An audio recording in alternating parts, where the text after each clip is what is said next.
Ser ou não ser, eis a questão.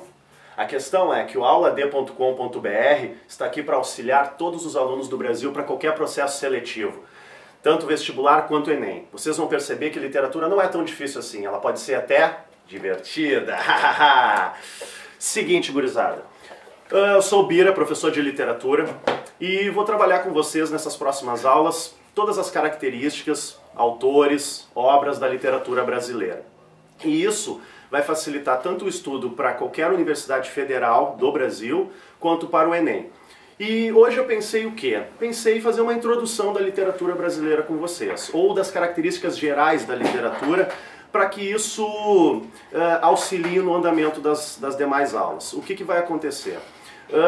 Essa introdução vai pegar a parte mais técnica da matéria. A gente vai trabalhar um pouquinho de gêneros, conceito de literatura, nós vamos trabalhar algumas figuras de linguagem, aquelas que caem frequentemente em cada um dos períodos literários, e vamos fechar com as escolas literárias brasileiras. Esse vai ser o contexto de hoje, tá? E depois nós vamos esmiuçar cada um deles no andamento das próximas aulas, certo?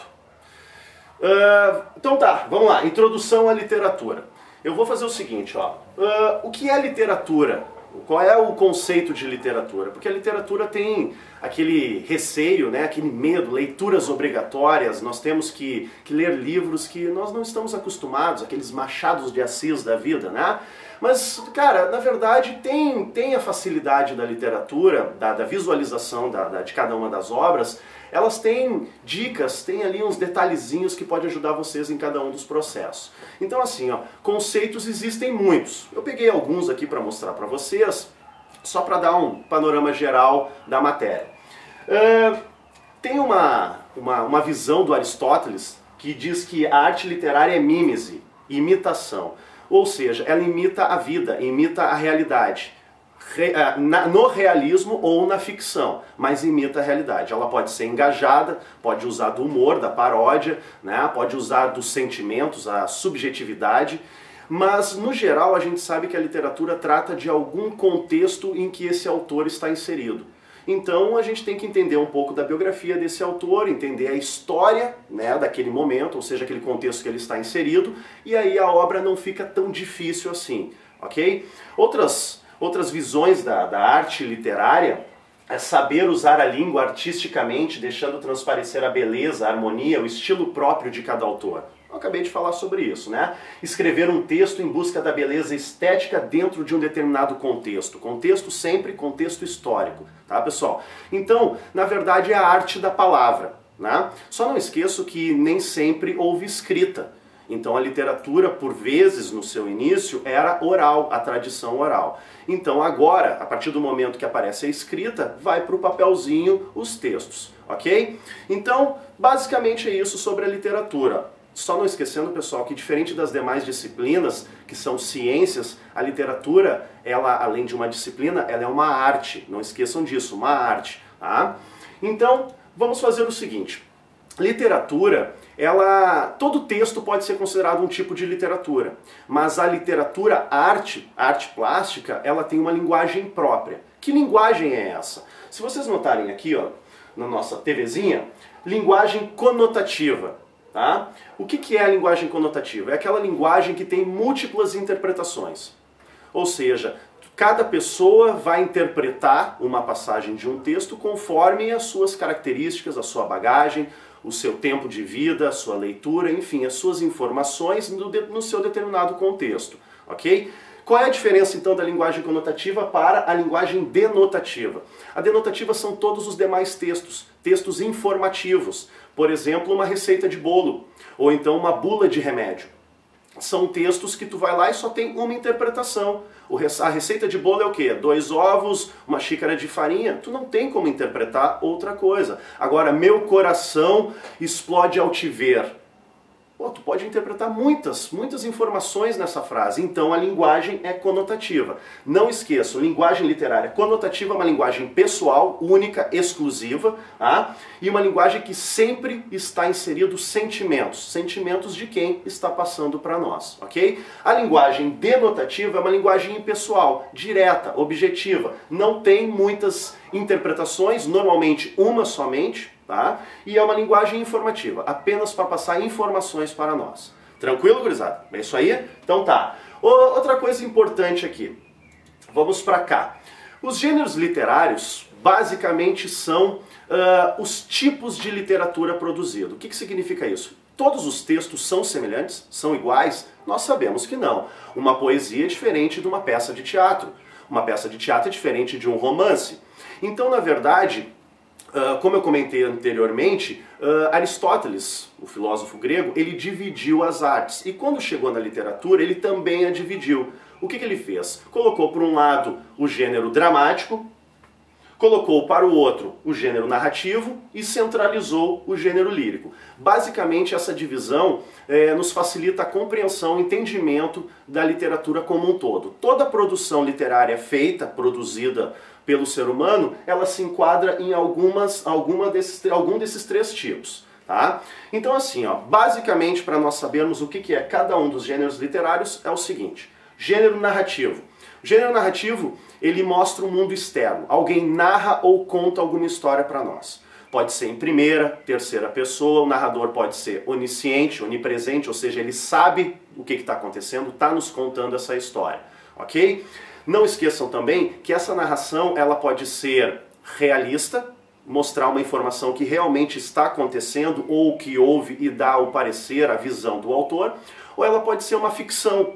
O que é uma ficção? Uma história surreal, onde tenha um monstro, um fantasma, fora do planeta, um alienígena, mas ainda assim pode ter um engajamento social, pode ter crítica, pode mostrar uma cena de amor entre dois bichinhos, dois seres inanimados e etc.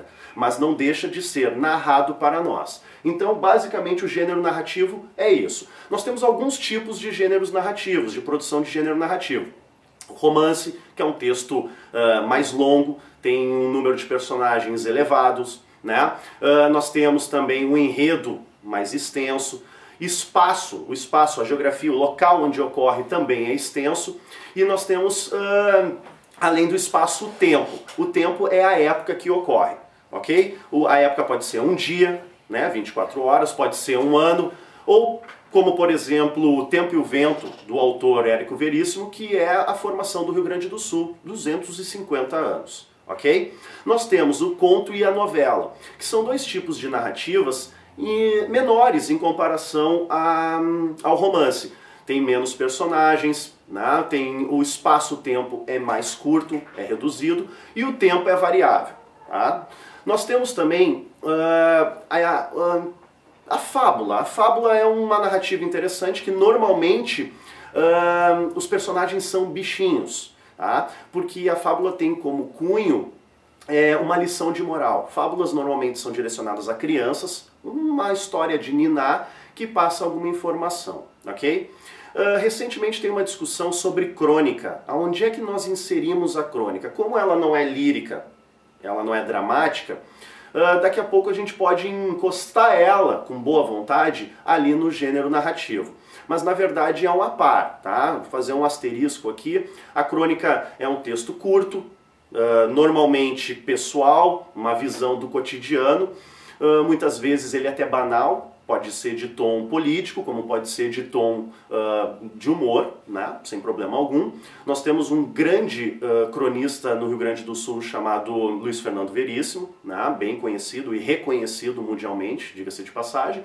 Mas, como tu não consegue inserir ele dentro de um desses três gêneros, deixamos ele, né, de ladinho, ok?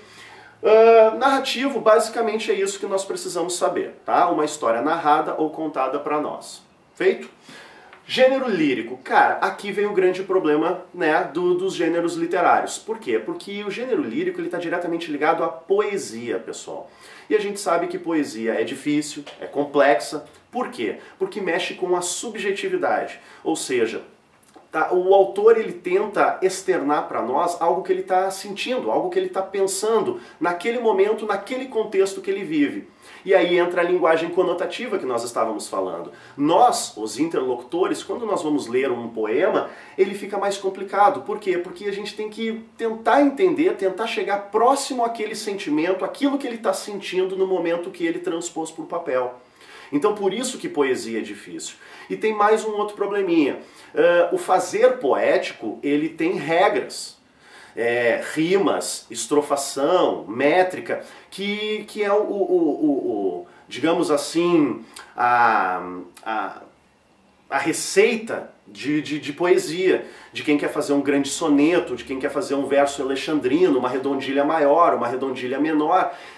Tem pessoas que pregam a forma, além do conteúdo, ou seja, tu vai usar uma cena da tua vida que tu está passando um certo momento melancólico e mesmo assim quer colocar dentro de um soneto. O soneto, a gente sabe que tem 2 quartetos, 2 tercetos, são 14 versos, e tem rimas, normalmente rima AB, AB, e outra, os versos normalmente são decassílabos, tem que ter 10 sílabas poéticas. Então, além do conteúdo, nós temos o problema também da forma, que deixa a poesia um pouco mais difícil.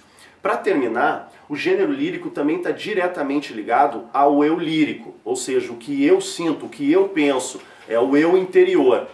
E um detalhezinho interessante é que dentro da poesia existe ritmo, pessoal, musicalidade. Então o poema não pode ser lido de qualquer forma. O poema tem que ser lido dentro de um determinado ritmo estabelecido pelo autor e por essas regras. Então junta todas essas informações, poesia fica o quê? Um pouco mais complexa, um pouco mais difícil.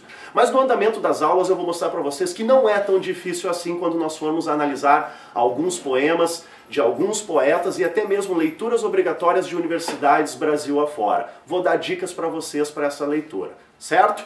E para fechar os gêneros literários, nós temos o gênero dramático. Vem de drama, ação. Qual é a principal produção do gênero dramático? Teatro. Então, teatro é encenação, atos, pessoas que encenam para nós as histórias, ok? Temos alguns tipos de gênero dramático, né? A comédia, que faz uso do humor, a tragédia, normalmente com um final surpreendente, trágico, né? Chocante, de impacto. Nós temos os autos. Autos são pequenos teatrinhos religiosos que tem como cunho pedagógico, didático, conversão, catequese. Nós vamos na próxima aula conversar sobre os jesuítas. Eles usavam os autos para se comunicar e trazer o selvagem, o índio, para a cultura do homem branco, o homem europeu. Ok? Então, pessoal, os gêneros literários basicamente é isso. Gênero narrativo narra ou conta uma história para nós. Gênero lírico, subjetividade, o sentimento, né, sendo externado para nós. E o gênero dramático, que é o gênero da encenação, do teatro, das ações ao público, certo? Agora tem um detalhe interessante aqui. Nós estamos falando sobre o gênero, só que tem alguns recursos da língua portuguesa que auxiliam na literatura. A literatura tem uma linguagem própria, ela tem uma divisão, né? A gente sabe que cada texto tem que se enquadrar dentro de uma determinada gavetinha, digamos assim. Mas existem recursos da língua portuguesa que auxiliam os escritores no seu fazer literário, na sua produção literária. A gente chama de figuras de linguagem. As figuras de linguagem, basicamente, as mais conhecidas, estão aqui no quadrinho para nós. As famosas metáforas, né? Os famosos pleonasmos, que auxiliam o autor nas suas ideias que querem transparecer. Não esqueçam, pessoal, que as figuras de linguagem, eles dão exatamente esse tom conotativo para a literatura, porque elas permitem tu criar interpretações pessoais. Né? Eu aqui vou interpretar essa frase de uma forma, tu aí vai interpretar de outra forma, e está livre para isso. Esse é o lado legal das artes, da literatura e da linguagem conotativa. Estamos livres para pensar, para interpretar, para se identificar ou até mesmo não se identificar, não gostar. Então, a linguagem conotativa permite isso para nós. Isso é legal, isso é bacana, eu gosto muito disso. Uso no meu dia a dia, inclusive. Ok? Algumas das figuras aqui importantes, reconhecidas e que frequentemente estão dentro de cada escola literária e que os autores fazem uso, está a metáfora. O que é a metáfora? A metáfora nada mais é do que um tipo de comparação, mas uma comparação que está subtendida. O que significa isso? Ela não usa aquela partícula como. Olha esse versinho aqui do Manuel Bandeira. Meu verso é sangue. Não, se não fosse uma metáfora, se fosse uma comparação, como é que apareceria? Meu verso é como sangue. Então não apareceu a partícula como, o nexo como, vira uma metáfora. Então toda a informação que é passada para nós, que tem uma comparação subtendida, fica no ar, fica nas entrelinhas, a gente chama de metáfora, certo? Outra figura de linguagem bem conhecida, o pleonasmo. O pleonasmo, corriqueiramente a gente usa no nosso dia a dia o subir para cima, o descer para baixo. A redundância, né, pessoal? Mas daí tu pensa assim, o que a redundância vai ajudar um autor na literatura, né, um escritor? Bom, pessoal, a redundância nada mais serve para quê? Para realçar, para dar ênfase, né? Então quando ele bate na tecla é porque aquela informação é importante mesmo, ok? Então, por exemplo, olha esse exemplo de pleonasmo aqui do Vinícius de Moraes, grande escritor e grande compositor da música brasileira, né? E rir meu riso e derramar meu pranto. E rir meu riso. Claro, cara, quando tu ri o teu riso, o teu sorriso, né? Mas ele está dando ênfase. Não é qualquer rir, não é qualquer riso, é aquele riso. Um riso importante para esse Vinícius de Moraes. Alguém tem um riso muito interessante para ele, ok? Outro tipo de figura de linguagem importante, antítese. Antítese está diretamente ligada a opostos, ideias, informações opostos. Tá? Subir, descer, para cima, para baixo. Olha esse textinho aqui do Olavo Bilac. Morreu, tu viverás nas estradas que abristes. Morrer e viver, na mesma oração, na mesma frase. Ele tão quente, ela tão fria. Informações contrárias nós chamamos de antítese. Ok? Vamos para a próxima então? Mais algumas figurinhas de linguagem bem bacanas aqui. A ironia. Pô, cara, quem não gosta de ironia? Eu respeito muito quem tem esse uso frequente. Parece que tem pessoas que nasceram no sangue com a ironia, né? É impressionante. A ironia, ela pode ser corrosiva, ela pode ter um tom de humor, mas normalmente quando a ironia é usada contra nós não gostamos muito, né? Por quê? Porque a ironia, ela de alguma forma, ela te dá uma alfinetada, né? Ela te dá uma cutucada. Mas a ironia bem usada, ela consegue ser genial, maravilhosa, né? Então olha essa passagem aqui do Monteiro Lobato, né? A respeito da ironia. A excelente Dona Inácia era mestre na arte de judiar das crianças.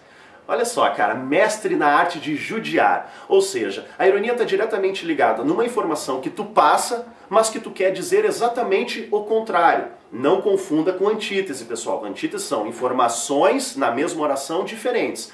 A ironia é quando tu fala algo para uma pessoa, mas na verdade tu está querendo dizer exatamente o contrário, né? As mulheres gostam de fazer isso frequentemente. Você sabe do que eu estou falando, né? Uma mulher chega para outra e diz o seguinte: adorei esse vestido. Na verdade ela não achou bonito não, é extravagante demais. E isso é um tipo de ironia. Nós sabemos disso, né? Minha mulher faz isso sempre, tá? Olha só, ela não vai gostar disso quando ver esse vídeo, inclusive. Bom, outra figura de linguagem muito bacana se chama hipérbole. Hipérbole está diretamente ligado a exageros, a tudo que é elevado demais, vai ao ápice, né? Hipérbole eu tô morrendo de fome, né? Eu corri tanto que eu corri 300 mil quilômetros, né? Aqueles exageros que não fecham com a informação real. Mas para a literatura, ela tem um tom interessante, por quê? Porque ela eleva aquela situação que está sendo apresentada para nós. Presta atenção aqui nesse detalhezinho. O Olavo Bilac, em um de seus poemas, diz o seguinte: rios te correrão dos olhos se chorares. Oh, rios, cara, rios! Como é que rios vai correr? Imagina um rio, né? Um rio saindo dos teus olhos. Não, mas ele está dizendo o seguinte: a dor é tanta, aquele momento é tão complicado que ela vai chorar muito, e é um choro diferente. Esses rios significa quantidade porque aquele momento necessita dessa informação, desse exagero, dessa hipérbole. Ok, pessoal? E para fechar aqui nossas figurinhas de linguagem, uma muito conhecida e muito usual na literatura é o eufemismo. O que é o eufemismo? O eufemismo é uma figura de linguagem que é usada normalmente para suavizar, abrandar. É quando tu vai dar uma informação para alguém, mas tu não joga direto essa informação, para não machucar, para não chocar. Então nós damos uma aliviada, digamos assim, na situação. Imagina uma situação no hospital. né? Um médico chega para a família e diz assim, olha, o teu familiar bateu as botas, morreu, né? Foi pro inferno. Não, ele não vai dar essa informação para ti. Ele vai chegar e vai dizer como? Olha, infelizmente não resistiu, nós fizemos de tudo, né? Mas não podemos salvá-lo. Então ele abrandou a situação, porque é uma situação diferenciada, difícil, que a pessoa está ali com seus sentimentos à flor da pele, tá? Olha esse exemplo aqui do Álvares de Azevedo. Eras uma estrela divina que ao firmamento voou. Bom, uma estrela divina que ao firmamento voou. Acabou de dizer para nós o quê? Que alguém morreu, alguém faleceu, né? Mas ele não chegou, ele poderia dizer para nós, olha, essa bela pessoa, essa minha namorada, paixão da minha vida, morreu. Não, né? O que ele disse? Ao firmamento voou, ok? Então, as figuras de linguagem, temos muitas figuras, eu dei uma passada rapidamente aqui em algumas, aquelas consideradas importantes, as mais usuais pelos autores da literatura, justamente para nós darmos uma lembrada. Não esqueçam que essa é uma aula de introdução. Como ela é de introdução, a gente vai dando só uns tópicos, uns lembretes para vocês. Tranquilo, gurizada? Bom, agora nós temos um detalhe muito importante aqui. A parte técnica, basicamente, da literatura nós já fizemos, né? Uma partezinha rápida aqui, objetiva, direta, para dar uma lembrada na situação literatura na nossa vida. Agora nós vamos estudar uma coisa chamada escolas ou períodos literários. Pessoal, a literatura brasileira ela é dividida, conforme a sua época, o seu contexto, em escolas ou períodos literários. O que são isso? São movimentos literários que estão inseridos dentro de um determinado contexto histórico, ou seja, de uma época, de um século, de 10, 20, 50 anos, enfim, aonde tem um número X de autores com a sua produção literária, e esses autores de mesma época, de mesmo contexto, têm afinidades, têm características semelhantes. Só que não esqueçam que cada autor tem a sua particularidade, a sua idiosincrasia, né, as suas características pessoais. Mas, no geral, apresentam informações semelhantes, características semelhantes. Então está aqui as nossas próximas aulas. Vou dar uma passada rápida aqui só para, né, dar uns tópicos rápidos em cada um. O que nós vamos estudar, por exemplo, na nossa próxima aula? A literatura de informação. O que é a literatura de informação? Século XVI, os anos de 1500.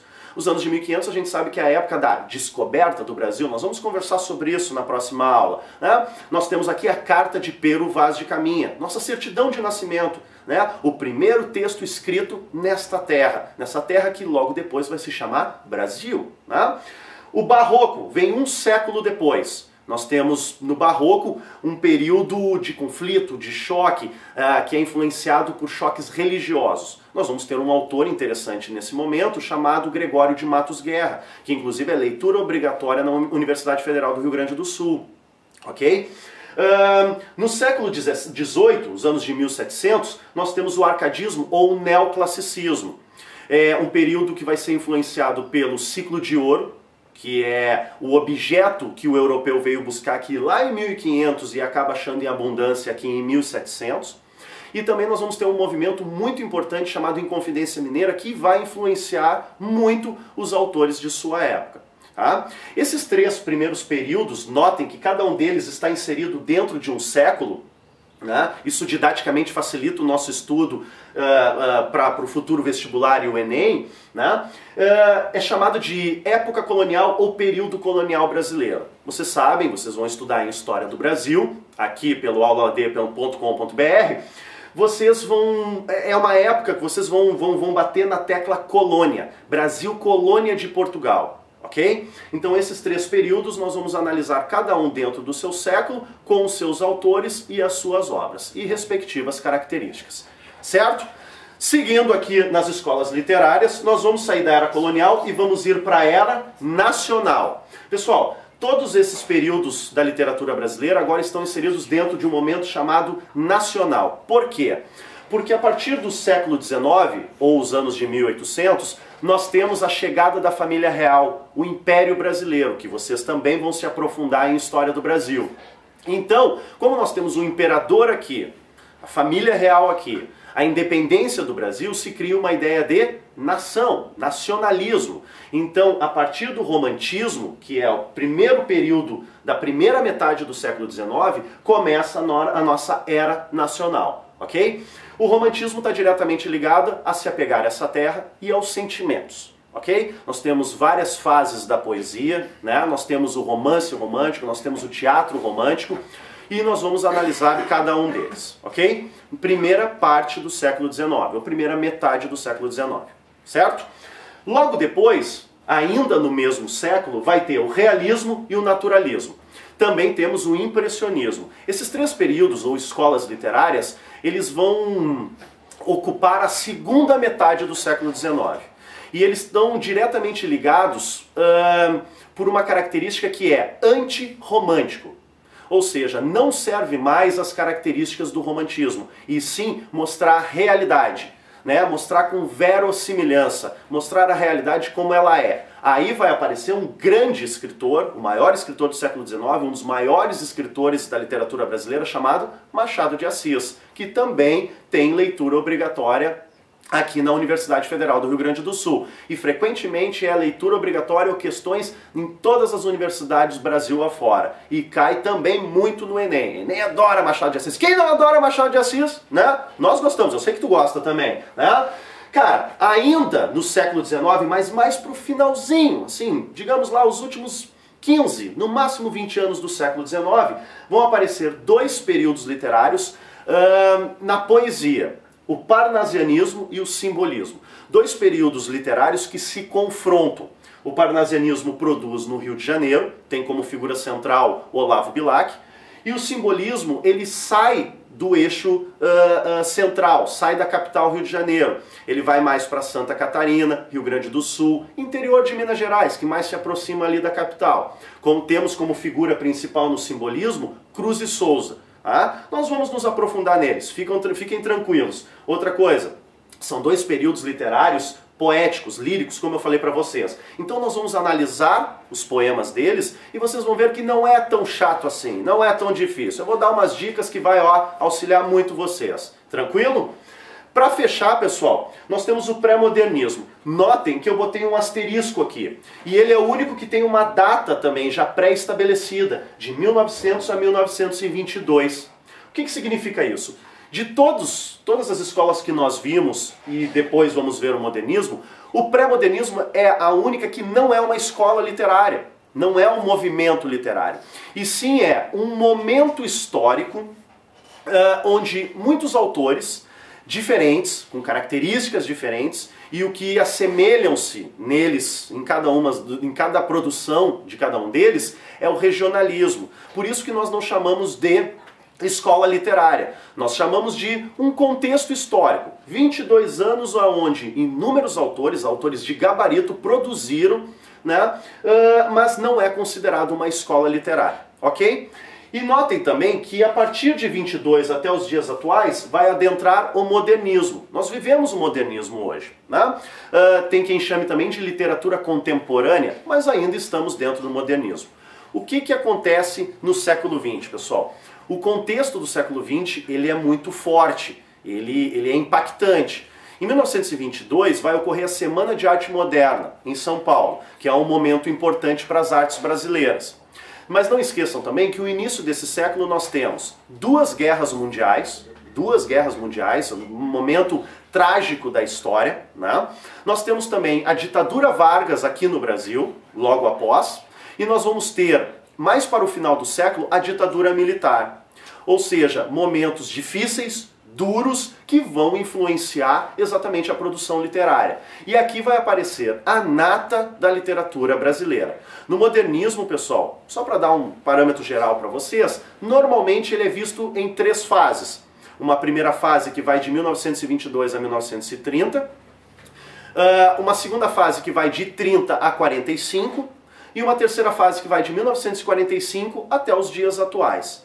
E autores estão inseridos em cada uma dessas fases com as suas respectivas características, né, que são envolvidas exatamente em seu respectivo contexto histórico. Só para vocês terem uma ideia, é aquela época que vai aparecer Carlos Drummond de Andrade, Cecília Meirelles, Guimarães Rosa, Graciliano Ramos, Érico Veríssimo, Jorge Amado, Nelson Rodrigues, vai aparecer a MPB, vai aparecer o cinema novo. Cara, vai ter uma revolução cultural no Brasil, ela vai entrar em ebulição. Por isso que eu disse que é a nata da literatura brasileira. Aqui eu vou abrir um parênteses, porque cada momento que nós formos estudar, também em cada uma dessas escolas literárias, eu vou analisar não somente a literatura, mas se tiver pintura, escultura, produção musical, como eu disse, no século XX vai ter também cinema. Nós vamos analisar. Todo tipo de cultura é importante para nós e está diretamente ligado à literatura. Inclusive sendo a literatura o grão-mestre, o núcleo da produção. Né? Nós temos literatura dentro do teatro, nós temos literatura na música, né? Nós temos uma linguagem a ser identificada na pintura, no desenho, na escultura. Né? Então eu vou mostrar para vocês cada um desses momentos e a produção artística da época. Certo, pessoal? Então é o seguinte, essa é uma pequena introdução, tá? Uma introdução à base da literatura que nós vamos trabalhar nas próximas aulas. Ok? Foi um prazer estar com vocês. Nós vamos nos encontrar na próxima aula no auladê.com.br. Tchau, pessoal. Até a próxima.